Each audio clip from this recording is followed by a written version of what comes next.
ఇలా జరుగుతుందని అస్సలు అనుకోలేదు. ఒకటి అనుకుంటే ఇంకోటి జరిగింది. అవును, అసలు ఏం జరిగిందని అనుకుంటున్నారా? అసలు ఇంట్లో ఉంటే బోర్ కొడుతుంది కదా, వచ్చేది వీక్లీ 2 days హాలిడేస్, అలా బయటికి వెళ్ళి కావాల్సినవి తెచ్చుకుందాం. వెళ్ళేటప్పుడు ఇదేంద్రా బాబు ఇంత ఎండలు ఇంత మరీ కొడుతున్నాయని అనుకున్నామో లేదు, ఇలా షాపింగ్ చేసి బయటికి వెళ్ళాం సడన్ గా మొత్తం చీకటి మబ్బులు, ఒక్కొక్క చుక్క వర్షం కూడా పడుతుంది. అసలే వెయ్యక మేడ మీద అయితే వడియాలు వేసి వచ్చాను. ఇక చూడండి నా పరిస్థితి. బయటకు సేపు టైం స్పెండ్ చేసి వద్దామని వెళ్ళిన వాళ్ళు 2 minutes లో ఇంటికైతే వచ్చేసాము. వడియాలు అయితే తీసేసాను.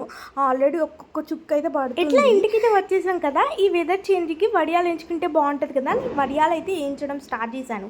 కానీ ఇక్కడ వడియాలు అయితే అస్సలు బాగా రాలేదు. అదేందుకు ఇట్లా అయిపోయినాయి అనుకున్నా. తీరా మా వారికి చెప్తే నూనె కాలేదు, నూనె బాగా కాలినాక వేయి అని మా వారైతే చెప్పారు.